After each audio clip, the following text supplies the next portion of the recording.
What's going on YouTube? This is Doug Jenkins from iMixandMaster.com. I started thinking about my videos as of late, and I'm thinking, I think you guys are right. Yeah, I am pushing my service a lot, and I apologize. I don't mean to do that.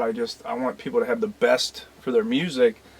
And I started thinking of, some of the ways to solve some of the most common issues. I think some of the most common issues I hear is a lack of definition in the mid-range. You have a lot of guys that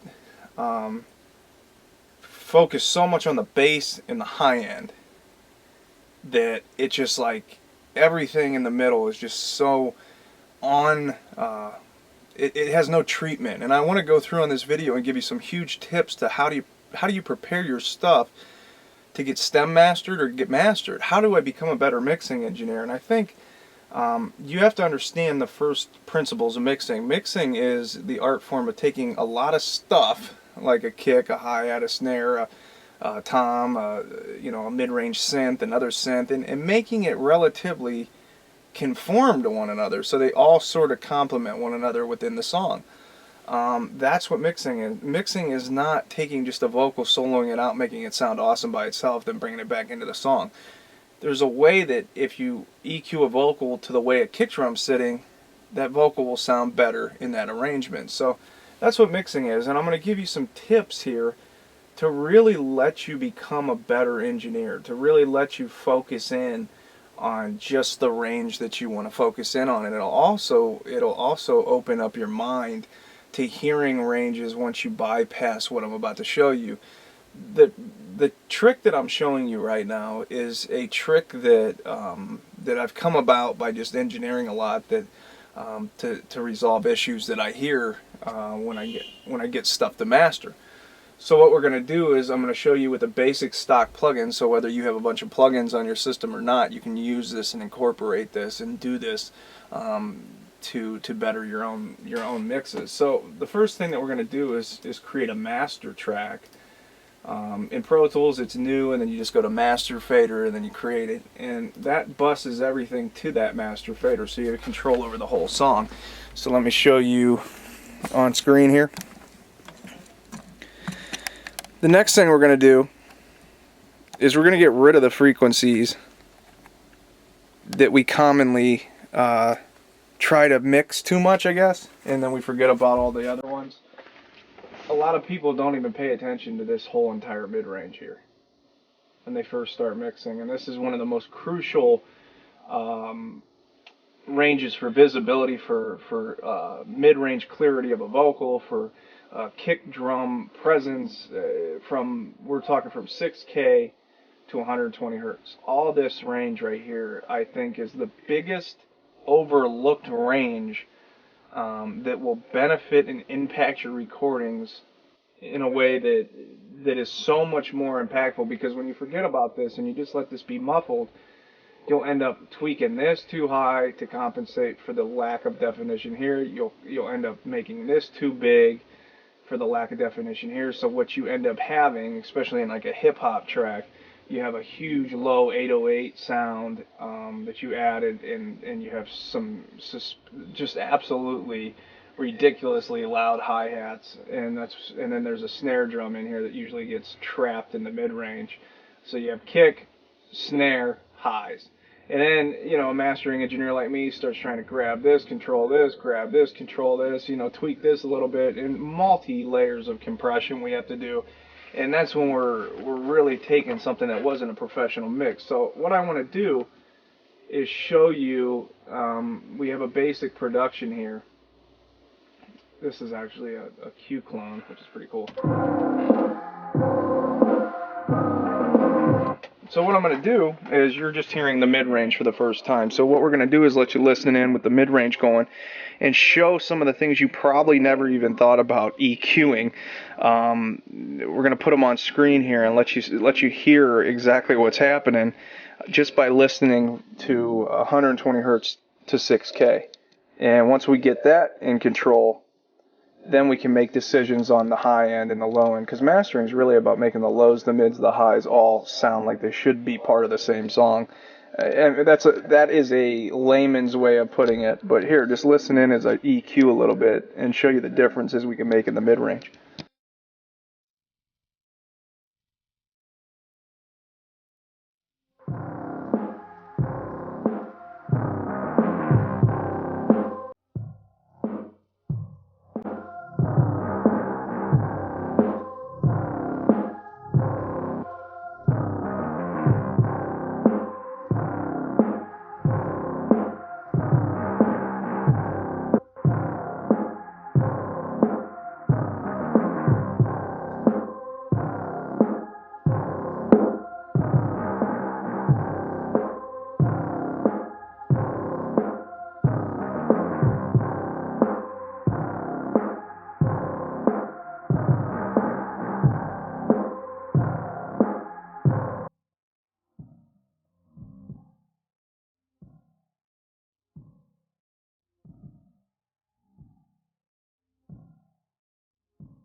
pause for a second here and make a big note of what I just heard. As you're hearing in this recording, you're hearing the mid range, and you're hearing clarity start to come of it. You're starting to hear EQ, and this is what's funny about mixing. I could do this for another 6-7 hours and just keep making fine revisions to make it better sounding between the speakers.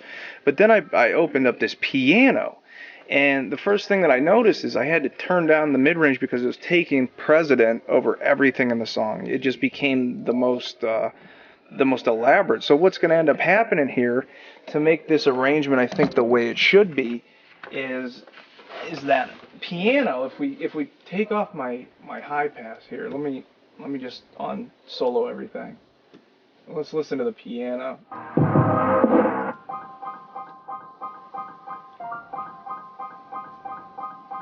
It probably needs some high-end it probably needs that information, but what we're going to notice is I think it's going to be EQ'd more in the top end. So once we start doing this, so now let's bypass that multiband, and we're going to do a roll-off from 6K. So check this out. This is a great way to mix if you've never mixed before and you're just getting used to it. If you don't really know what you're listening for, so just take a high-pass filter and roll it all the way up, man.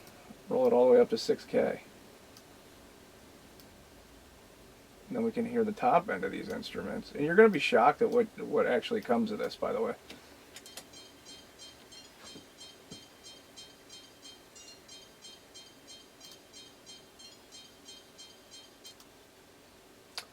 So actually, I want to make note of this. It's a little bit more than 6K. It's around 1K. I apologize. So I keep saying 6K, but it's actually 1K. So let's open this up to around 1K. And you're going to hear the parts of the piano we weren't hearing prior to that. Notice how much presence there is in this range of this piano. So really with this piano, with the EQ that I just added, by listening to the mid-range, check this out, man. This is like this is a super trick that a lot of you guys can incorporate at home and become a lot better at mixing. But this was the mid-range that I took away from the piano. If I don't do that, it's gonna blur up the image in the mid-range, and then you're gonna send it to me for mastering, and I'm gonna go, guys, I'm trying to master it, and you're like, I had one guy, he's like, did you use the hardware? I mean, what's going on here? It's like there's so much wrong space-wise in the mid-range, and this is so I can let you understand this as well. It's seek and destroy. You find things that are built up, you find things that don't sound good with other things, and you take care of them, you get rid of them, you reduce them. Really what you're doing is just reducing frequency ranges to allow other frequency ranges to be heard. So you pick and choose to your taste by doing a high pass and low pass, and now you're just listening to the mid-range. The next plugin that we did, I'll show you. So there was two plugins I made. You had the high pass, low pass. I can even save this as a preset and maybe put it on the site for you guys. Let's just put it on the desktop. This one, when we bypass, I'm sorry, you probably can't see it. This is the high pass, low pass. When we bypass this one, get it out of the chain for a minute. This is the roll off to 1K. So now we're just listening to everything up here. What you're going to start to realize by doing mixing like this, you become a better mixing engineer because now you realize that, let's just say your whole song's made up of these frequencies. This should be like its own little mini mix. This should be a very good mix. But when we listen to this with context, I bet you $1,000,000, this is the starting point for me.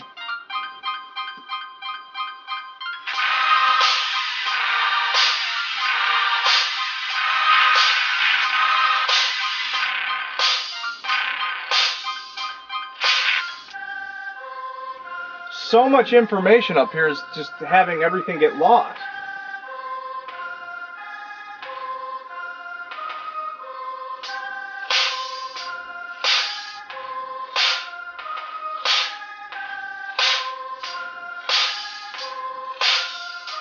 So let's start it out.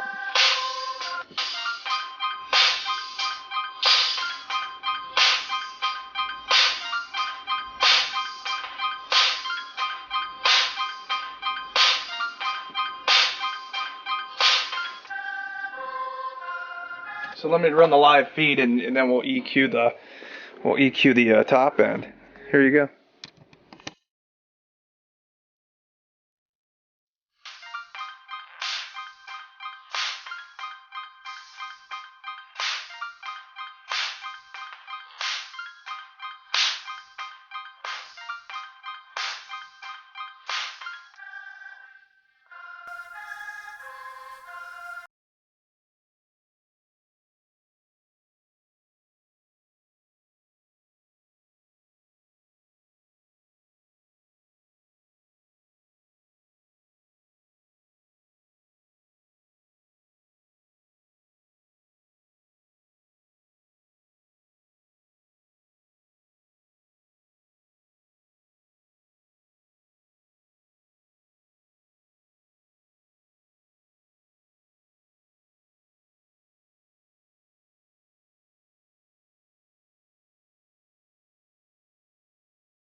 It's another What you were hearing there was another blend of the frequencies. Now you have the high end is so much more even and consistent. You need a great room to be able to hear this as well. I mean, no room's perfect, but when you do it this way, you're breaking it down into pieces. Now we have the mids and the highs. Now what we can do is balance the mids and the highs between one another. When you do this at home and you pay attention like this, I think this is the best way to break it down. I mean, if I want to be a teacher of this audio, I want to give people stuff that they can take and they can use for the next 30, 40 years of their life. When you do it this way, you just listen to all the high-end frequencies. You notice so many different out-of-whack things, harshness. When you get great producers, they pay attention to this stuff. If you're a new producer, it's okay, man. This is what we're all here to learn. I mean, sometimes I don't even do these kind of principles, and I get lost in translation, But this is how you can really hear the highs and the mids together, and you can hear what kind of blend you're getting between all the instruments in these ranges. We can do this for another day, another 2 days. This is when you want, how much mixing do you want? Do you want thousands of dollars in mixing, or do you want a few hundred? I'll do this for a few hundred for people if they're not used to doing this kind of stuff. If you're not used to making this kind of space in your instruments, we can do it real transparently with transparent equalizers. And then what we're going to do is, once we hear everything, we can go into the bass frequencies, which usually are going to be the most challenging. So let's make the third and final high pass. I'm sorry, it's a low pass, not a high pass. So you can hear from 120 and down. And you're going to notice this whole song's about to change. So before I do that, let's hear what I have.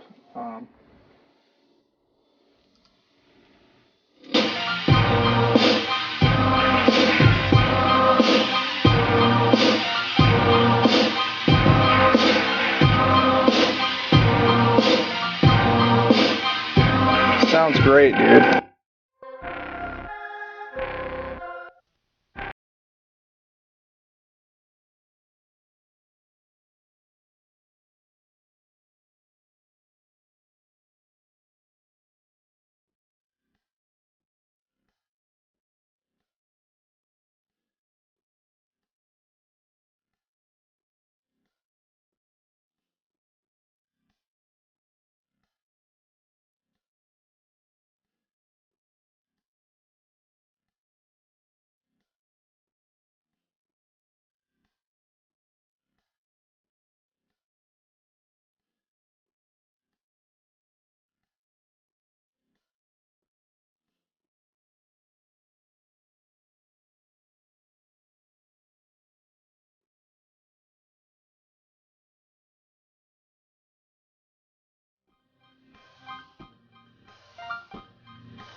We were talking about, and I really hope you guys pay attention to this one, because this is what I say, man. You just let me mix it. And when a guy goes, no, I'm cool, dog, I'm cool. This is why I wanted to give you this video, so you can actually hear what I'm talking about. Like, you have all these things that I was doing, and I was focusing in so you guys can hear it at home. And I do this, as a mixing engineer all the time, like, where you just listen to the mids. What's the mids doing today? What's the high end doing? Now we haven't done anything to the low end, and the low end sounds good in this song because I know this guy, and we actually spent some time already EQing the low end. But how can I make the low end sound even that much better? So what we'll do for the final is I'll take one more multi-band, make it a 7-band, roll it off at 120, sharp filter. If this one will even let me. Yeah, it will. So I'll roll this off at 120. Now we're just going to listen to the low end. And what we're going to do is find frequencies in every instrument that might let the low end be a little bit more imaged. This is the best way that I know how to prepare your songs for mastering, because when you do it this way, you're not concentrating on dynamics, you're concentrating on balance. And what I end up hearing, like probably 10 times out of 10 from a home-based studio, is that high end there's an instrument that's just causing shrillness. Shrill is caused by too many frequencies in the same given range just boosted. So instead of it sounding like a great dynamic song, we end up taking and cutting it and de-essing it and compressing it and limiting it, and it just takes the whole image away from your song, and it just sort of sounds blocked down there. Same thing with the low end. This low end sounds fantastic. I might do something and realize I don't want I don't want it to be that tight. That was the first thing I was listening for when I was talking to you guys.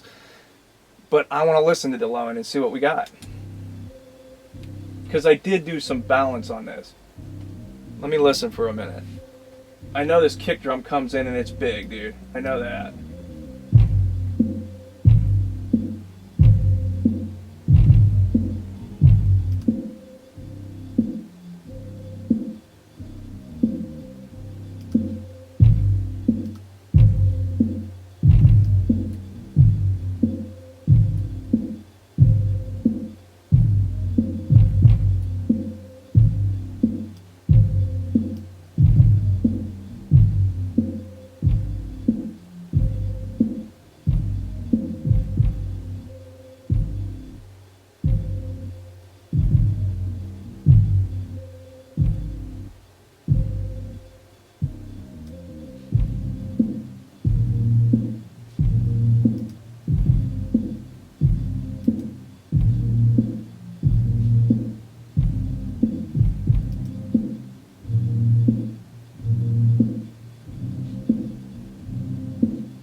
Alright, we're cool.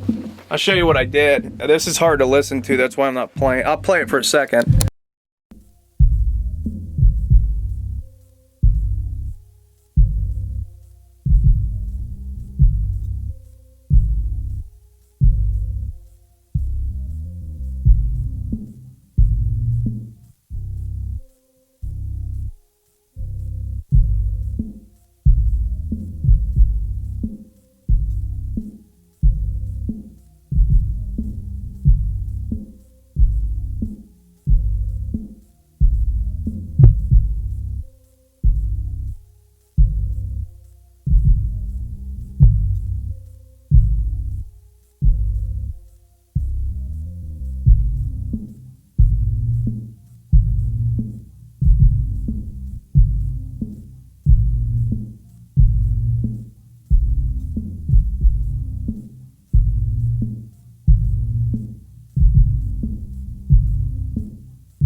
Guys, so what you're hearing, you were just watching me with the you could hear the live feed, but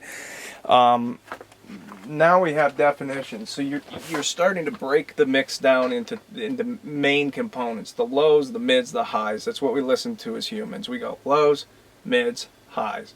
So when I tweak the high treble in my car, I can tweak the low kicks and low bass. I tweak it all.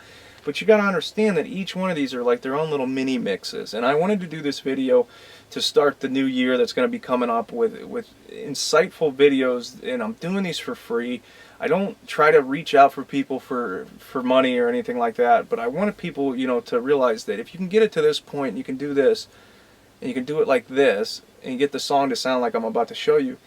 Then when we master it, this is a mix. See, now you're going to hear this thing for the first time with a mix on it.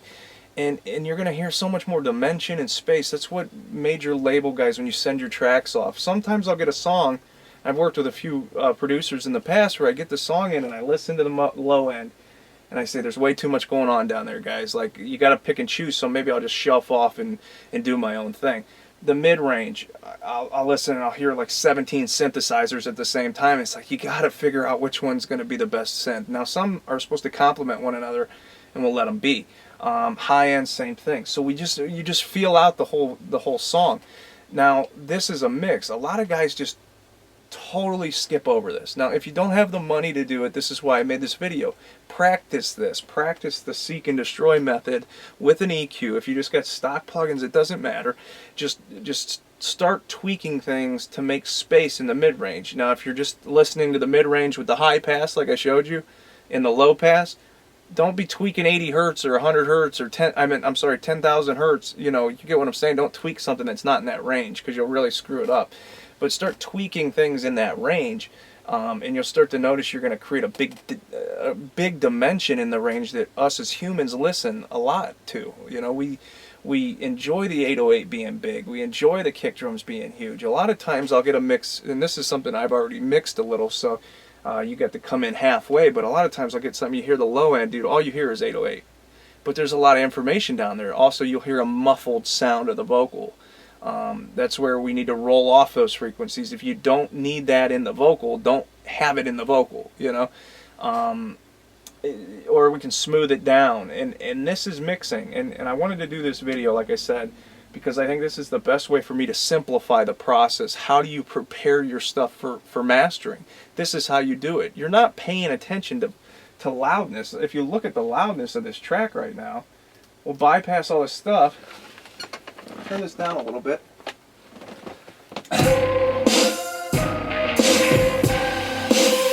It's -6.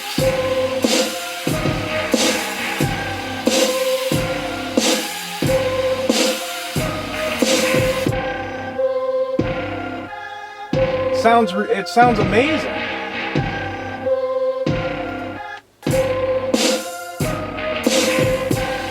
So what you're going to see here, and another trick that I'll show you to really, you know, how you prepare your song for mastering.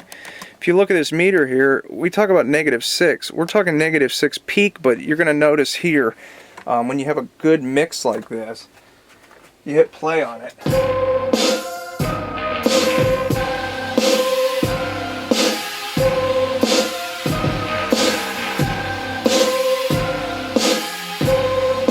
So what's really cool is this is when we can start to add effects. We can start to add, this is the way my workflow works, but we can add the kick and the snare. I noticed the snare is just a tad bit louder than the kick. We can even it out. There's a huge pocket for a vocal to sit in this production. We're making these, it's ADHD beats, and we're making these for people, you know, to use. But now you have this huge pocket to put a vocal in, and I would recommend this as well. If you're going to do this, if you're going to try this technique, leave the vocal out. Leave it out.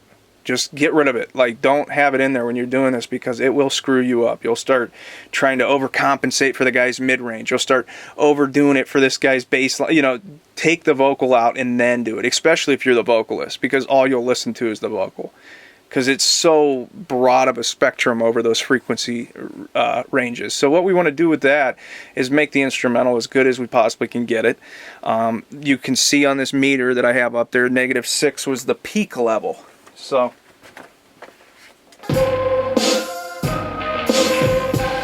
now here's the cool part. If you notice at the bottom,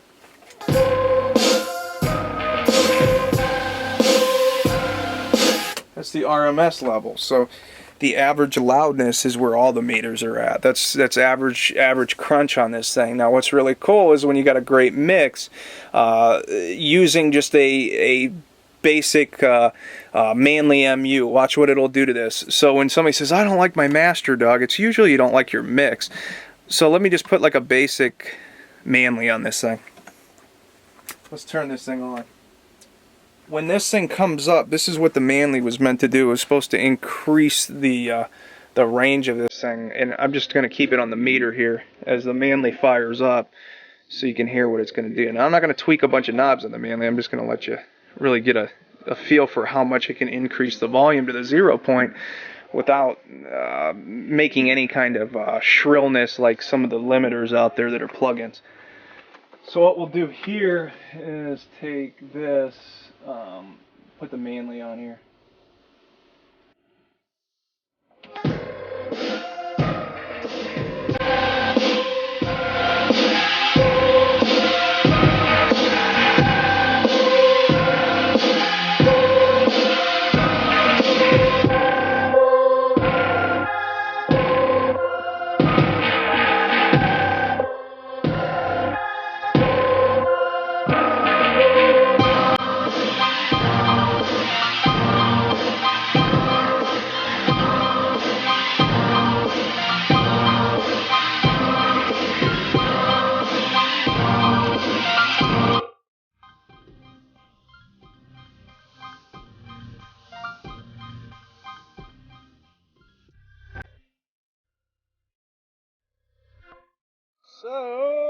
talking about.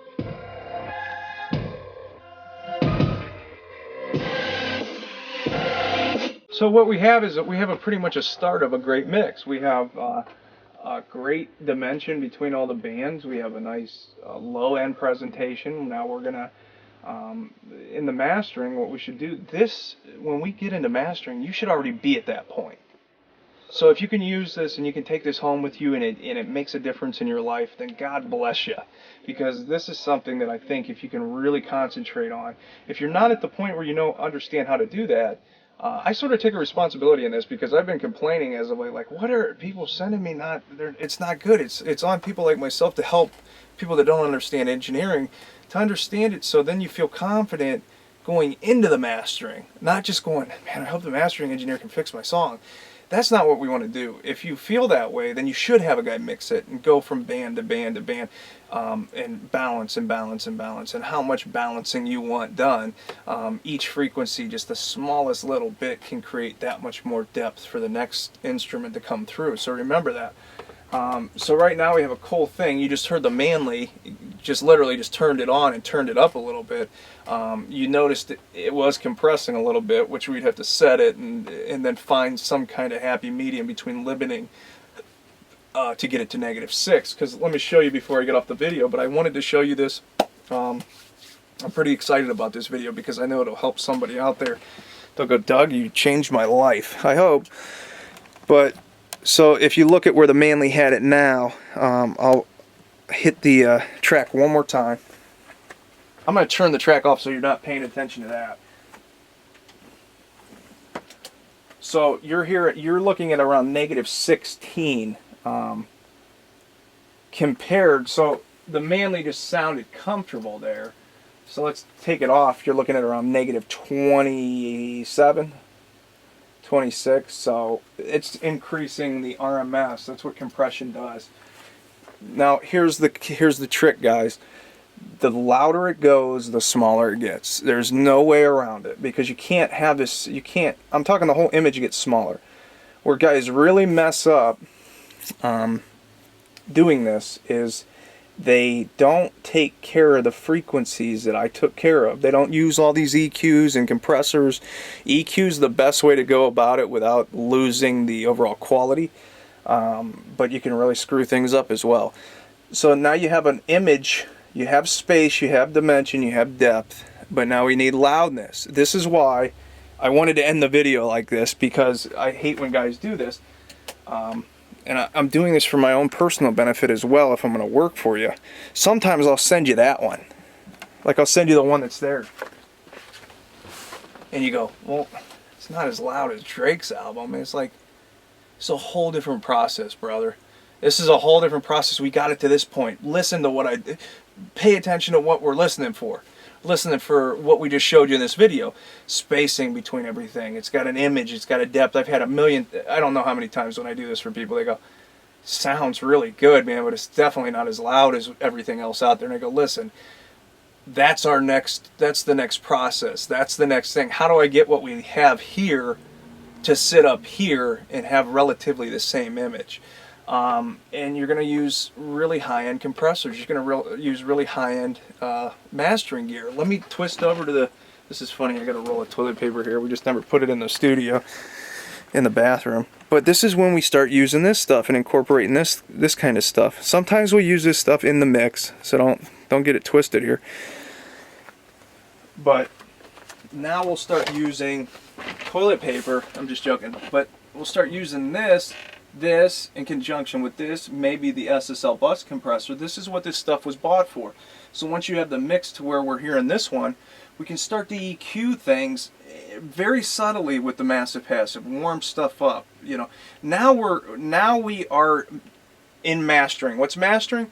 We're taking what we already like in the mid-range and we're either enhancing parts of the mid-range to bring it up, we're bringing things down in the high end, or maybe the whole high end in general. We're maybe bringing more 80 hertz, 47 hertz, 50 hertz to the bottom end, and we are mastering the song. That's what mastering is. Then we're bringing it into this compressor, trying to get the best image for you off the already well professionally mixed song. And then we can use the Maslic, which is a multi-band. In this case, we probably don't need to do it as much. We might use it more of like a leveling of the highs, the mids, and the lows to get the best balance between the three. And then we can use the bus compressor maybe on the final bus. Let me put that on before we get out of here so you guys can hear what the bus compressor does too. I think this might be one of my better videos. I started thinking about, God, please give me a video that people can really use, and I think this is going to be it. And I'm really excited to do this one because this is not only teaching you about mixing, but it's giving you a new approach to it, so you can break it down and it's not so confusing to you. I think a lot of people just let it get too confusing. So let's take this off. Let's put the bus compressor on. I think it's, I don't even know if it's in here. What the world happened? Oh, it's right here. I think this is it. I hope.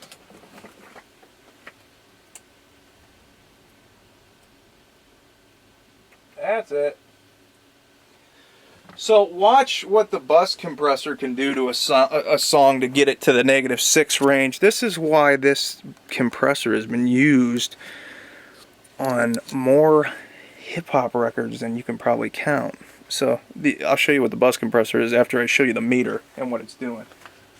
And this is why we do this on a different day, because this is a totally different process, and I've been listening for balance between the instruments. So we go like this.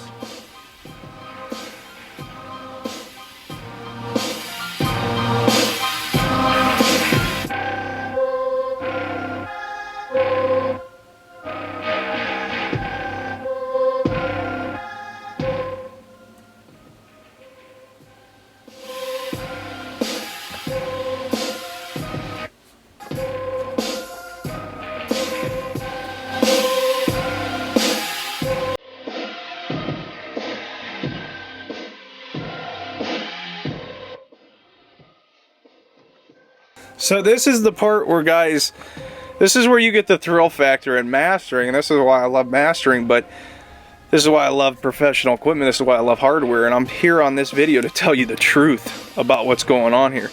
What I'm going to do is I'm going to activate the bus compressor and run the feed.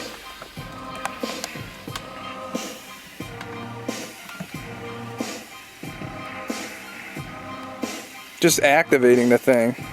Come on, don't do that.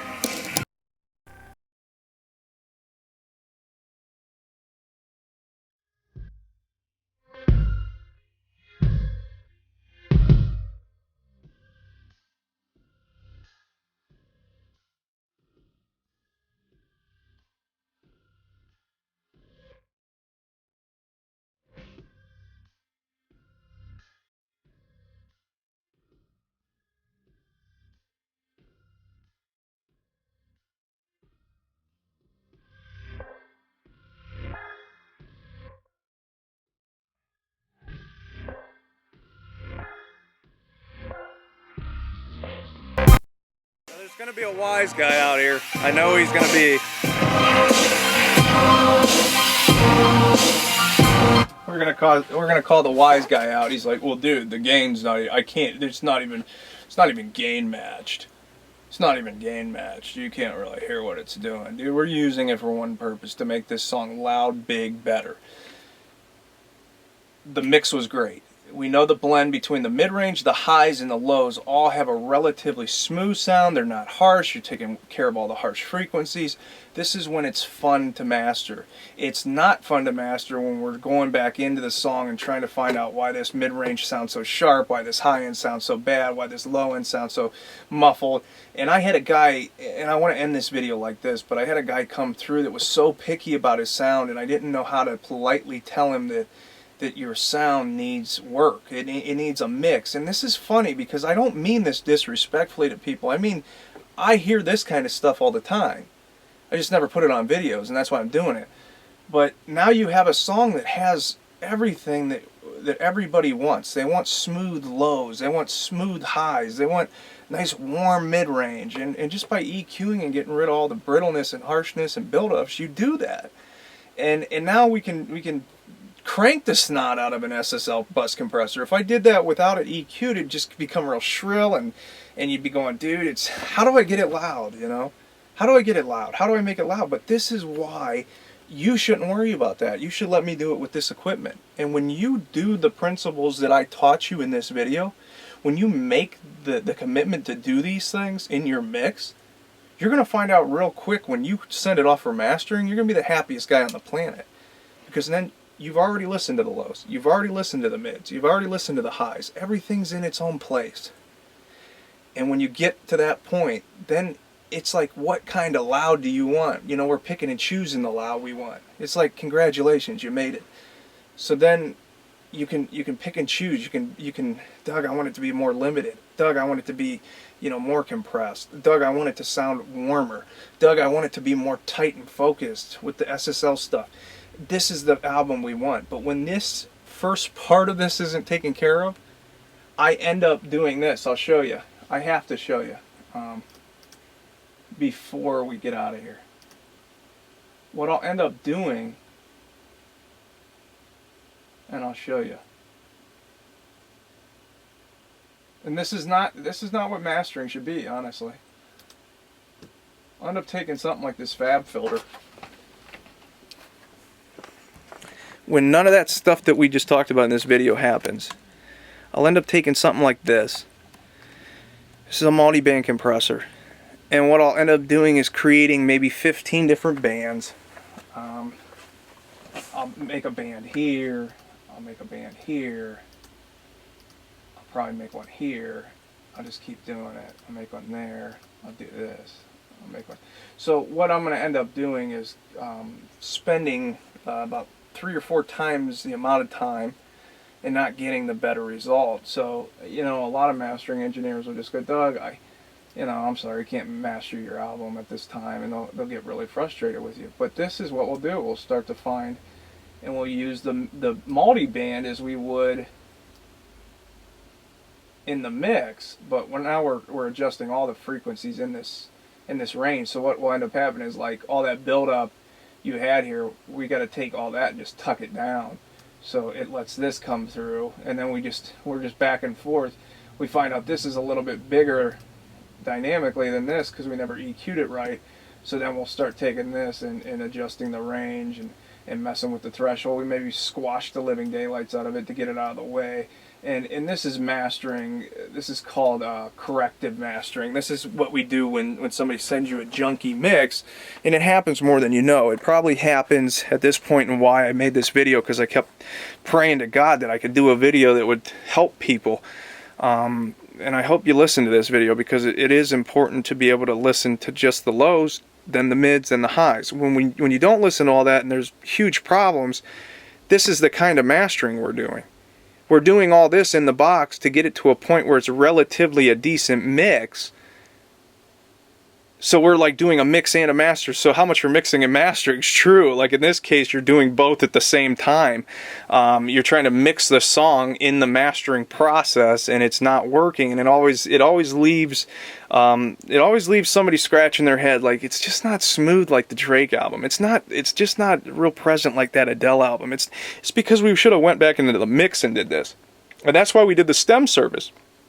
If you can do this at your house or in your studio, get the lows sounding good together, the mids sounding good, the highs. Now, if you get to a point where you have instruments that you just can't make work, here's how you send these to me.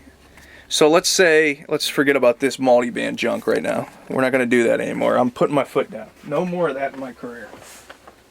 Fab filter, you were cool, but not today. So what we want to do here is, let's say you get all these instruments working, you're listening to the lows, but you listen to the mids and there's something in there that's just screwed up. Mute it. Get rid of it. Mute it. If you can't fix it, mute it. Get rid of it. Send me the muted tracks by themselves. Send me all this stuff by itself. This is a stem session. Man, I can't get the snare drum like you could, Doug. Send it by itself. Man, I can't get the synth to sound like you did, Doug. Send it by itself. The better you get at this, the more you've done the EQ, the more you've done this stuff, the better you will become at it. And once you get really good at it, you're just going to be mixing everything yourself and then setting off for mastering. You'll save yourself a little bit of cash, but at the end of the day, if you don't feel you're competent to do this and you don't feel like you have the best approach, what I would recommend is do the EQ first. Get it the best you can with EQ. If you don't know how to use compression, be very cautious. There's things, and that's probably the reason you won't be able to get it to work with one another. So just mute it and send that stem separate. But this is how you do it, man. I'm so glad to do this video. I think a lot of people are going to take home and learn from this video. And I thank God for being able to present this to you guys. But that's the number one thing. And it's really easy to get the mids sounding good. It's easier to get the highs sounding good. It's very difficult to get the low end sounding like you just heard. It's a lot to do with the room we're in. It's a lot to do with those little lights on top of the speakers. I'm just messing with you. But it's a lot to do with the room we're in. If you look at this room before I get out of here, you got bass trap city, dude. You got bass trap. If you look up top, dude, the whole entire ceiling's bass trapped. I mean, all the way around the room. So when you look at it that way, you're going to realize that we can actually hear the dynamics of the bass. A lot of rooms, and I'll end with this, guys. I'm sorry I keep saying that, but I keep thinking of things.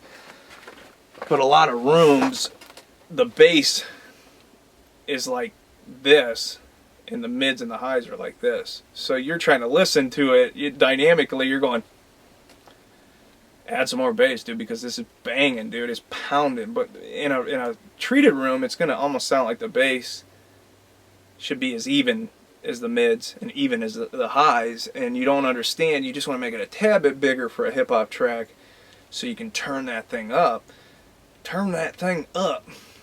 And once you get it even and relatively in the same region, you start to realize the image sounds a lot better. Because when you have like a bass frequencies way up here and this big, you always go, why is my bass? That's why I was talking to you at first about doing a high pass at 120. Get rid of that stuff for now. You don't need to listen to it. And if you still, when you put it back in, if it still sounds like that, then send it to me with the bass. Just send me the bass line, the kick drum, the 808. Send me that stuff, and I'll do my mix on top of your already done mix. And now we're getting somewhere. We're professionals. We're becoming professional. I want everybody on this planet to be a professional engineer by the time my YouTube career has to either transition into something bigger, or I'll just keep making YouTube videos. So my name's Doug Jenkins, iMixandMaster.com. I want everybody to be successful, and forgive me if I went on the wrong tangent and I proved that I was just trying to get business in my studio. It's not about that. It's the fact that I like working with people. I like to take on a new project every day. I love it. And if I can incorporate this and work together with you with this, you're going to have great results, trust me. Now, if you just send me something that's just like you flapped a pancake in the air and said, what do you think, Doug? Should I put maple syrup on it or what? This will make you a better producer. It'll make you a better musician. It'll make you a better engineer. It'll make you a better a lot of things, because you'll start to realize, whoa, that synth doesn't sound good in the mids. Maybe we don't need the synth to be in the mids. And it'll let you think about it in a different way. So I hope this helps somebody out there, because I guarantee somebody's going to pick up on what I'm saying and go, this guy's right. Because it's something that I live by, but I've never put on a video. What a bummer. Peace.